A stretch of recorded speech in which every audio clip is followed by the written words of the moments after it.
Hello guys, welcome back to Royal Civil Engineering. तो आज हम डिस्कस करने वाले हैं DSSB के नोटिफिकेशन। तो आप मेरे साथ बस देखते जाइएगा। ये दोनों ही नोटिफिकेशन है अपने पास। एक आया है अपना जेई का और एक आया है अपना एई का। एक्चुअली देखिए, नोटिफिकेशन काफी बड़ा आया था DSSB का, लेकिन यहाँ पर अपन सीधे सिर्फ सिविल की बात करेंगे। और क्या है, जब आप फॉर्म फिलअप करने बैठेंगे तब आपको शो होगा, दो अलग अलग ऑप्शन शो होंगे। एक आपको एई के लिए अलग फॉर्म फिल करना पड़ेगा और जेई के लिए अलग करना पड़ेगा। तो पहले अपन एई का देख लेते हैं, उसके बाद में अपन जेई का नोटिफिकेशन के लिए अलग वीडियो ले आएंगे, या फिर इसी वीडियो में कवर कर लेंगे अगर ज्यादा लंबी वीडियो नहीं हुई तो। ठीक है, तो स्टार्ट करते हैं। जैसा कि पहले नोटिफिकेशन में अपने बारे में बताया है DSSB ने, इसके बाद में एक लिंक दे रखी है। फिर ये आपको पूरा शो किया है कि एडवर्टाइजमेंट नंबर कितना है। ये इंपॉर्टेंट हो जाता है, जब रिजल्ट आता है तो काफी लोग परेशान रहते हैं कि एडवर्टाइजमेंट नंबर क्या था। ये तो ये इंपॉर्टेंट हो जाता है, ये आप याद रखिएगा। नेक्स्ट इसमें डेट दे रखी है कि ये 3 जनवरी को पब्लिक किया गया था। ठीक है, पब्लिश किया गया था। अब आगे बात करते हैं अपन वैकेंसी की। तो वैकेंसी में देखिए, ये साफ साफ लिखा हुआ assistant engineer civil, post code है 803/22। तो आप इसका भी ध्यान में रखिएगा। ठीक है, अब इंपॉर्टेंट बातें अपन यहाँ पर पढ़ते जाएंगे। पूरा नोटिफिकेशन पढ़ने बैठ गए तो काफी टाइम लगेगा, और नोटिफिकेशन भी काफी लंबा चौड़ा है, तो अपन इंपॉर्टेंट बातें देखते जाते हैं। देखिए, जो आपकी application opening date of application है वो कितनी है, 10 जनवरी 2022। ठीक है, और आपका ये जो आपका क्लोजिंग डेट है वो कितनी है, वो आपकी है 9 फरवरी 2022। तो आप याद रखना, विद टाइमिंग भी देख सकते हैं, 11:11:59 PM। मतलब वो उतना ही रहता है, रात भर तक इतने तक चलेगा। लेकिन आप लास्ट डेट का इंतजार मत करिएगा, आप अभी फिलअप कर देना, क्योंकि 10 तारीख तो हो चुकी है, आज ऑलरेडी 17 तारीख हो गई है। तो आप फिलअप कर देना, इसमें लेट मत होना। ठीक है, अपन बात करते हैं इसमें वैकेंसी किस किस टाइप से आई हुई है। ठीक है, तो शुरुआत करते हैं अपन के पोस्ट कोड आपको बता ही दिया, 803/22। ठीक है, इसका याद, इसको ध्यान में रखिएगा। अपन बात करते हैं, पहले आइए यहाँ पर कहाँ, ये आई नॉर्थ दिल्ली म्युनिसिपल कॉर्पोरेशन। ठीक है, ये आप याद रखना है, DMC। ये कितनी आई है, इसमें यूआर की है 15, ईडब्ल्यूएस की है 4। ठीक है, ईडब्ल्यूएस की 4 है, ओबीसी की है 10 अपनी, ओबीसी 10 है। ठीक है, और फिर अपना एससी की 6 है, एससी कैटेगरी में 6 है, एसटी में अपनी 3 है, और ओवरऑल टोटल कितनी है, 38 है। ठीक है, पीडब्ल्यूडी, एक्सएसएम और स्पोर्ट्स का इसमें 0 दे रखा है, मतलब ओवरऑल यही कंसिडर हो जाएगा, वो यूआर से ही कंसिडर हो जाएगा पूरा। टोटल कितनी दे रखी है, 38 दे रखी है। चलिए अपन नेक्स्ट देखते हैं। नेक्स्ट बात की हुई है साउथ दिल्ली म्युनिसिपल कॉर्पोरेशन की। साउथ डीएमसी में कितनी, टोटल एक ही है ये वैकेंसी, जो यूआर से एक तरह से ओपन रहेगी यहाँ पर सभी कैटेगरी के लिए। नेक्स्ट बात करते हैं अपन East Delhi municipal Corporation, East DMC में कितनी है, टोटल 39 है। ठीक है, ये आप अपनी अपनी कैटेगरी के अकॉर्डिंग देख लेना। जनरल में 19 है। अब मैं ये सारे हाईलाइट नहीं कर रहा, बस आप देखते जाइएगा। नेक्स्ट है अपने पास दिल्ली न्यू, नेक्स्ट है अपने पास New Delhi municipal Corporation, NDMC बोलते हैं जिसको। यहाँ पर टोटल आई है 43, तो आप इसका ध्यान रखिएगा। नेक्स्ट आई है हमारे पास दिल्ली एग्रीकल्चर मार्केटिंग बोर्ड। ये भी काफी अच्छी पोजीशन है, लेकिन यहाँ पर 0 आई हुई है। पता नहीं क्यों इन्होंने कॉलम में शो, मतलब टेबल में शो किया है, ये 0 है यहाँ पर। ठीक है, नेक्स्ट बात करते हैं दिल्ली। हो सकता है एग्जाम होने के बाद यहाँ पर कुछ वैकेंसी आ जाए, इसलिए उन्होंने यहाँ पर इसका ऑप्शन दे रखा है, पॉइंट नंबर 5 में इसको स्पेसिफाई कर रखा है। तो आप इसका भी ध्यान रखिएगा। ठीक है, नेक्स्ट पॉइंट नंबर 6 में बता रखा है दिल्ली जल बोर्ड। ये भी काफी फेमस है और काफी अच्छी रेपुटेटेड जॉब रहती है यहाँ पर। ये है, इसमें अपनी 30 वैकेंसी आई है। तो ठीक है, ये मैं ओवरऑल आपको एई का बता रहा हूँ, और एई में ओवरऑल सिविल इंजीनियरिंग से 151 वैकेंसी आई है, जो कि काफी अच्छी है। और मैं कहूंगा आप जल्दी से जल्दी इसका नोटिफिकेशन फिलअप कर दें, इसका एप्लीकेशन फिलअप कर दें। नेक्स्ट बात करते हैं, ये इन्होंने एक स्टार पॉइंट दिया हुआ है, the vacancies are tentative and based on input of the indenting departments slash bodies. ठीक है, तो वो तो हर नोटिफिकेशन में आपको पढ़ने को मिल ही जाता है, ये वाली बात तो। अब तो कुछ भी चीज परमानेंट है ही नहीं, आप कह नहीं सकते कि श्योर है या नहीं है, लेकिन अभी तक का ये माना गया है कि दिल्ली गवर्नमेंट का काम अच्छा रहा है और वैकेंसी भी टाइम पे आ रही है। तो ये भी वैकेंसी आई है, तो एग्जाम भी टाइम पर कंडक्ट कराया ही जाएगा। आगे देखते हैं, आगे इंपॉर्टेंट नोट दिया हुआ है, ये आप पढ़ लेना, ये सब इतना इंपॉर्टेंट। हाँ, ये बात इंपॉर्टेंट है कि टीयर 1 एंड टीयर 2 होते हैं इसमें। ठीक है, for making recruitment against the vacancy notified above, the date of conducting examination will be intimated in due course only through the website of the board. The applicants are advised to visit what, ये वाली जो website है उसको तो आप ध्यान में रखिएगा बिल्कुल। इसको आप बुकमार्क कर लीजिएगा अपने मोबाइल में या लैपटॉप में। ये काफी इंपॉर्टेंट हो जाती है, क्योंकि यहाँ पर सारी नोटिफिकेशन आपको मिलेंगी कब एग्जाम होने वाला है। ठीक है, आगे दिया हुआ and confirm there eligibility for the above vacancies based on recruitment result of the indenting department. चलिए आगे बात करते हैं, ये इंपॉर्टेंट नोट जो दिया हुआ है उसको पढ़ लेते हैं अपन लोग, इंपॉर्टेंट हो सकता है। Only online applications will be accept. हाँ वो सही बात है कि ऑनलाइन जो लोग फॉर्म भरेंगे उन्हीं की तो एक्सेप्टेड होगी। Application received by post by hand, ये मतलब ये सब एक्सेप्ट नहीं की जाती हैं। No correspondence will be entertained in this regard. ठीक है, वो सब हमें पता ही है, सभी को पता रहता है। तो नेक्स्ट बात करते हैं एडवर्टाइजमेंट नंबर 3/22। तो देखिए ये अपना एडवर्टाइजमेंट तो सेम ही चल रहा है ना, नहीं है।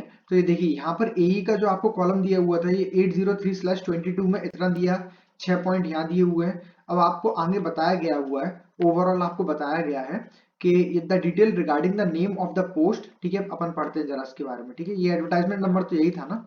ठीक है, पढ़ते हैं अपन, the detail regarding the name of the post, पूरी डिटेल दी हुई है नीचे।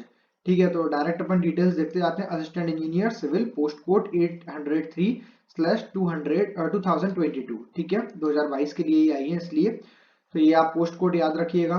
वैकेंसी टोटल ऊपर अपन ने डिस्कस कर ही ली है, 38 है, इसका भी ध्यान में रखिएगा। यूआर की 15, बाकी सब अपनी अपनी कैटेगरी देख लेना।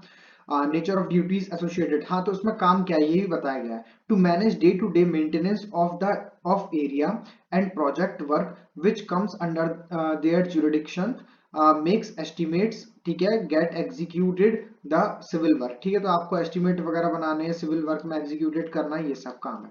एजुकेशन क्वालिफिकेशन क्या होना चाहिए, आपके पास सिविल इंजीनियरिंग में डिग्री होना चाहिए फ्रॉम अ रिकॉग्नाइज्ड यूनिवर्सिटी और इक्विवेलेंट। ठीक है, या फिर सेकंड पॉइंट दे रखा, या फिर तो नहीं दे रखा लेकिन लिखा हुआ है 2 ईयर प्रोफेशनल एक्सपीरियंस, तो आपको 2 साल का इसमें एक्सपीरियंस मांग रहा है। डिजायरेबल है, डिजायरेबल कुछ भी नहीं है। ठीक है, और essential 2 year professional experience essential है। ठीक है, तो आप इसका ध्यान में रखिएगा। तो आप ये ध्यान में रखिएगा, इसमें एक्सपीरियंस मांगा हुआ है। और पे स्केल ये आप देख लीजिएगा, ये पे स्केल है अपनी, है ना। पे स्केल जरूरी है, उसी के लिए तो जॉब कर रहे हैं, मतलब जॉब करना चाहते हैं, है ना। आगे एज लिमिट आप देख लेना, 18 से 30 साल तक की इसमें एज लिमिट है, ये भी आप ध्यान में रखिएगा। और आगे ये सब आप पैराग्राफ वगैरह इतना इंपॉर्टेंट नहीं है। The post is identified suitable for, ठीक है ये भी इतना इंपॉर्टेंट नहीं है। नेक्स्ट पॉइंट नंबर 2 पर आते हैं अपनी, ये जो अपन ने पढ़ा था south Delhi municipal corporation, notification number code तो वही है 803/02। तो उसमें क्या है, ये आपकी फील्ड ड्यूटी रहेगी ये वाली। ठीक है, इसको आप ध्यान में रखिएगा, बाकी वो सब सेम है। यहाँ पर एक्सपीरियंस है क्या, तो एक्सपीरियंस देखिए एसेंशियल है 2 ईयर प्रोफेशनल एक्सपीरियंस, उसका आप ध्यान में रखिएगा। नेक्स्ट बात करते हैं, पे स्केल आप देख लेना। ठीक है, नेक्स्ट बात करते हैं तीसरे वाले की, थर्ड नंबर पे जो थी अपनी ये थी, इसमें अपनी फील्ड है slash site and office work भी रहेगा इसमें साथ साथ। ठीक है, फिर जॉब क्या थी आपकी, ईस्ट दिल्ली म्युनिसिपल कॉर्पोरेशन में थी ये। ठीक है, इसका भी आप ध्यान में रखिएगा। यहाँ पर क्या है, यहाँ पर भी देखिए एसेंशियल लिखा हुआ है 2 ईयर प्रोफेशनल एक्सपीरियंस, तो आप इसका ध्यान देना। नेक्स्ट अपन बात करते हैं, एज लिमिट भी पूरा दिया हुआ है, आप उसको पढ़ सकते हैं। आगे अपन बात करते हैं, this post is identified suitable for, ये तो आपको पता ही है, वो सब में ही अटैच करके दे रखा है, एक छोटा सा नोटिफिकेशन है, आप इसको पढ़ लेना। और आगे स्टार मार्क दिया हुआ है, candidate who will be selected against the post of east Delhi municipal corporation will not be entitled for inter corporation transfer and will exclusively serves as employ of east TMC. ठीक है, तो बताया गया है कि आप ट्रांसफर के लिए अप्लाई नहीं कर सकते हैं, आपको उसी जगह से काम करना पड़ेगा जहां के लिए आपका आया है। ठीक है ना। नेक्स्ट बात करते हैं न्यू दिल्ली म्युनिसिपल कॉर्पोरेशन, ये पोस्ट कोड वगैरह दिया हुआ है, आप पढ़ना। तो इसमें दे रखे टोटल 43, जैसा कि अपन ने ऊपर देखा था। अब नेचर क्या है जॉब का, day to day maintenance and improvement of municipal building and construction project is assigned in their respective area of the sub division as per CPWD manual. काफी अच्छी पोस्ट है, यहाँ काफी एक्सपीरियंस आपको मिलेगा, और ये सबका ड्रीम भी रहता है बहुत सारे इंजीनियर्स का, तो आप इसका ध्यान में रखिएगा। असेंशियल क्या है, देखिए साफ साफ लिखा हुआ है 3 ईयर एक्सपीरियंस स्लैश करके लिखा हुआ है सर्विस वाले, है ना। तो ये असेंशियल है। ठीक है, डिजायरेबल निल है, यहाँ भी डिजायरेबल निल है। और ये क्या दिया हुआ है, यहाँ पर देखो फर्स्ट क्लास और second class university grade civil engineer from a recognised institution और passed section A and B examination of institution engineer with 3 year experience service. ठीक है, तो आप इसका भी ध्यान में रखिएगा। तो इस बार हम देख रहे हैं कि एक्सपीरियंस काफी मांगा गया है। ठीक है, उसका हो सकता है आप लोग अगर रिक्वेस्ट करेंगे तो हो सकता है इसको भी क्लियर कर दिया जाए, ग्रेजुएट को ही मौका दिया जाए, फ्रेशर ग्रेजुएट को। नेक्स्ट बात करते हैं, नेम ऑफ डिपार्टमेंट है अपने पास दिल्ली एग्रीकल्चर मार्केटिंग बोर्ड, है ना। इसमें आपकी आई है ये देखिए यहाँ पर आपका ना ही एसेंशियल मांगा है ना ही डिजायरेबल मांगा है। हाँ, एसेंशियल में ये है degree in civil engineering from recognised university और इट्स इक्विवेलेंट। इंजीनियरिंग में आपकी डिग्री होना चाहिए, ठीक है, शायद डिप्लोमा अलाउड नहीं है इसमें। तो आप ये याद रखिए, वैसे भी एई की पोस्ट है तो डिप्लोमा कम ही अलाउ मिलेंगे या हो सकता है मिले ही ना। ठीक है, पे स्केल आप देख लेना। ये तो इसमें आप फिल कर सकते हैं, किसमें कर सकते हैं, मतलब जो फ्रेशर होंगे वो उसमें फिल अप कर सकते हैं, मतलब ये एकदम श्योर है ना। ये है आपकी पोस्ट, मतलब नंबर 5 पे थी ये, दिल्ली एग्रीकल्चर मार्केटिंग बोर्ड, इसका आप ध्यान में रखिएगा, है ना। लेकिन सोचने वाली बात है, फिर आप यहाँ पर एक और कैच है जो मैं भी ध्यान नहीं दे पाई, वैकेंसी तो यहाँ इन्होंने 0 शो कर रखी है, तो आप अप्लाई क्या करेंगे, है ना। तो ये भी कोई काम का नहीं रहा 5th नंबर पे। 6th नंबर पर आते हैं अपन, तो यहाँ पर नेचर क्या है, पहले नेचर देखते हैं इसका। दिल्ली जल बोर्ड सबको पता है, वैसे ऑलरेडी बहुत लोगों को पता है, फिर भी पढ़ लेते हैं। Monitoring supervision of the contractors departmental work related to detection leakage under their areas of control and forward the same to respective maintenance agencies division for repairs and follow up action and any other work assigned by higher office। कुल मिला के अच्छा खासा काम है यहाँ पर भी, और यहाँ पर भी बहुत कुछ आपको एक्सपीरियंस मिलेगा। आपको कॉन्ट्रैक्टर्स के साथ उनके काम को भी देखना है, और वहां पर अपना अच्छा सा आपको एक एक्सपीरियंस मिलेगा वहां पर काम का। ठीक है, तो ये भी अच्छी जॉब है। और यहाँ पर एसेंशियल है degree in civil engineering from recognised university. ठीक है, तो आप देख सकते हैं यहाँ पर शायद एक्सपीरियंस नहीं मांगा है। ठीक है, तो आप इस वाली पोस्ट के लिए एलिजिबल हैं, जो लोग फ्रेशर हैं वो इस वाली पोस्ट के लिए एलिजिबल हैं, मतलब वो इजीली ये वाला इस नंबर की पोस्ट को आप अपने प्रेफरेंस में दे सकते हैं अगर फॉर्म में मांगा होगा तो, है ना, वरना ओवरऑल तो फॉर्म फिलअप हो ही रहा है। ठीक है, तो ये हो गई अपनी पांचों पोस्ट के बारे में डिस्कशन, सॉरी 6 के 6 पोस्ट की डिस्कशन हो गई। अब मैं आपको जल्दी से और चीज इंपॉर्टेंट देख लेता हूँ, क्या क्या बातें इंपॉर्टेंट है। आपको पता होना चाहिए हाउ टू अप्लाई, कैसे अप्लाई करते हैं, तो आप जस्ट ये लिंक पर जाइएगा, ये लिंक दे रखी है इन्होंने, ये मैं हाईलाइट कर रहा हूँ। इस लिंक पर जाके आप इजीली फॉर्म अपना फिलअप कर सकते हैं। नए हैं तो आपको साइन अप करना पड़ेगा, और आपके पहले से इसमें रजिस्ट्रेशन हो रखा होगा आपका एप्लीकेशन का, तो आपको जस्ट लॉग इन करके आपको अपना फिलअप कर लेना है फॉर्म, है ना। डेट का ध्यान रखिएगा, 9 फरवरी 2022 है। और आगे देखते हैं। ठीक है, ये सब एलिजिबल कैंडिडेट में ये आपको दिया हुआ है, आपको डेट्स दे रखी है। 100 रुपए का फॉर्म है, ये बात इंपॉर्टेंट है ना, इसका आप ध्यान में रखिएगा, इतनी ज्यादा कोई फी नहीं है इसकी। नेक्स्ट आगे बात करते हैं, एग्जामिनेशन स्कीम क्या रहेगी, ये बहुत इंपॉर्टेंट है, ये आपको पता होना चाहिए। भाई जिस एग्जाम को देने जा रहे हैं उसका कम से कम सिलेबस तो आपको पता ही होना चाहिए। मैं जानता हूँ वीडियो थोड़ी लंबी हो रही है, 12 मिनट की हो चुकी है ऑलरेडी, लेकिन ये बात बहुत इंपॉर्टेंट है तो उसको हम जरूर कवर करेंगे। ठीक है ना, तो सिलेबस क्या है वो देखते जाइए। टीयर 1 के बारे में बात करें, क्योंकि पहले जब आप एग्जाम देंगे तब टीयर 1 ही आपको मिलेगा ना। जब टीयर 1 आप क्वालिफाई कर जाएंगे उसके बाद आप टीयर 2 में जा पाएंगे, तो यही एई की प्रोसेस है। तो उसमें क्या है, आपका सेक्शन ए रहेगा general awareness, general intelligence and reasoning, arithmetic and numerical ability, test of Hindi language and comprehension, test of English language and comprehension. तो हर सब्जेक्ट 20 नंबर का आएगा। कितने हैं टोटल, 5 सब्जेक्ट है, इसका ध्यान में रखिए, और ओवरऑल 100 क्वेश्चन मिलेंगे आपको। और कितने मार्क्स के हो जाएंगे, ये आपके 100 मार्क्स के ही क्वेश्चन हो जाएंगे। ठीक है, ग्रांड टोटल कितना होगा वो भी बताते हैं। ग्रांड टोटल 200 कैसे हो रहा है, क्योंकि सिविल के भी आपके 100 क्वेश्चन देखने को मिलेंगे। सिविल ओवरऑल पूरा ही आता है, सारे सब्जेक्ट जो गिने चुने अपने 12-13 सब्जेक्ट हैं वो सब आपको पढ़ के ही जाना पड़ेंगे।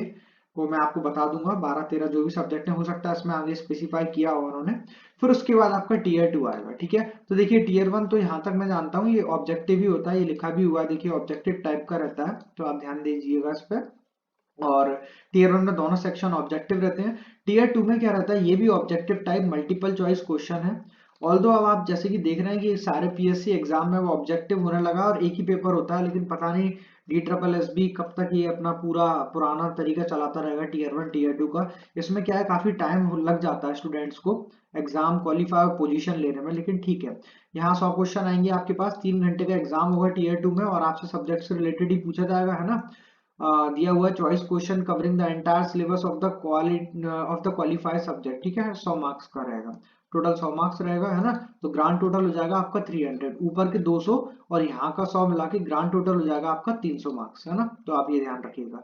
अच्छा, ये पार्ट 2 भी आता है इसमें, तो सॉरी ये ऊपर के 200 नहीं है, टीयर 1 के 200 नहीं मिलेंगे। टीयर 2 में ग्रांड टोटल 300 कैसे हो रहा है, 100 नंबर आपका सिविल का हो जाएगा, और ये आपका सॉरी 100 नंबर आपका ये हो जाएगा किसका, type multiple choice question covering the entire syllabus of the qualifying exam. तो बस इतना ही दिया हुआ है अभी, है ना।